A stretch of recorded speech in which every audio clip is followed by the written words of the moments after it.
Ryan, may magiging kasunduan ba sa pagitan ng IDPs at local government pagdating sa pagpapalikas dyan sa Mount Mayon eruption affected families?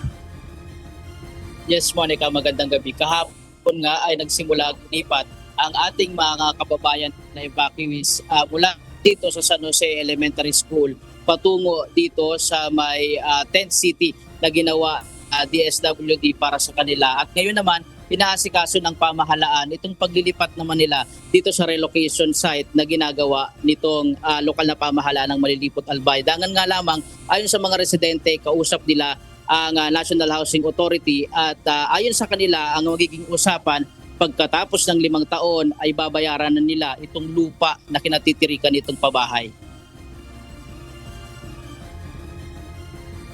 Monica, naghahanda na ngayon ang lokal na pamahalaan ng Malilipot Albay sa paglilipat sa mga evacuees na nasa loob ng 6-kilometer permanent danger zone sa permanenteng relocation site.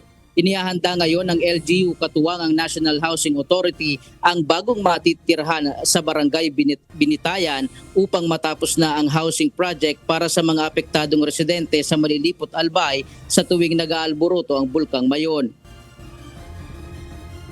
Itong pabahay na to, mahigit 600 units ito pag natapos by June. Siguro itong nasa 408 na evacuees namin galing sa dun sa 6-kilometer danger zone, makakapasok na ito dito. Yun nga ang pinapakiusap ko sana sa NHA, pagdating dun sa validation, sana makapasok naman sa validation yun. Si Nanay Catherine hiling na magkaroon na din sila ng permanenteng matutuluyan na hindi na masasapanganib ang buhay sa tuwing may aktibidad ang bulkan. Yung hiling namin, sana magkaroon kami ng maayos na relocation site. Lalong-lalo na yung mga nasa 6 kilometers danger zone po, sir.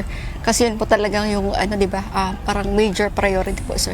Sana po, sir, mabigyan kami ng relocation site na kung saan mabigyan din kami ng kabuhayan dun.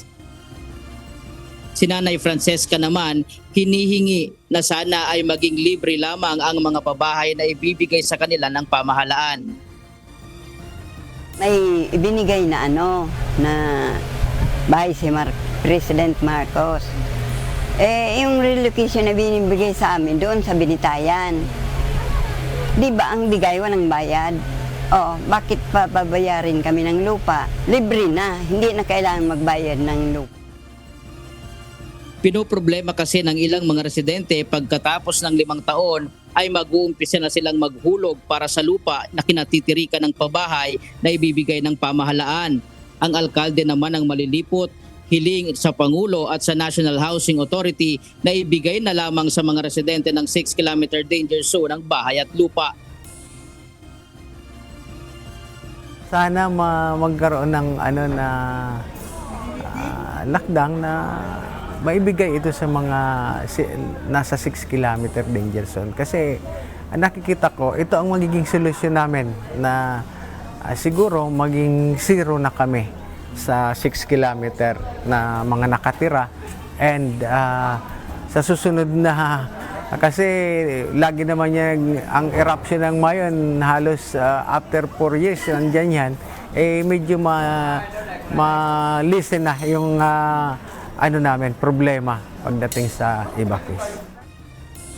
Sa taya ng LGU Malilipot, sa isang buwan ay makakalipat na ang 28 families na magiging pinakaunang benepisyaryo ng pabahay ng pamahalaan. Habang Monica, sa ngayon ay tuloy-tuloy din ang mataas na aktibidad na ipinapakita nitong Bulkang Mayon. At sa katunayan, nakapagtala ang PHIVOLCS ng 240 volcanic earthquakes at 292 rockfall events. Kasama pa dyan itong 37 pyroclastic density current o uson, at nakikita dito ang 1,000 metro na taas ng steam plumes mula dito sa bulkan, at nakapagtala din ng 3,364 na tonelada ng sulfur dioxide flux. At patuloy na namamaga itong dalisdis ng Bulkang Mayon, indikasyon ng aktibidad nito sa loob dito. Yan muna ang latest live mula dito sa Legazpi City, Albay. Balik sa iyo, Monica. Maraming salamat. Ryan Salatandol.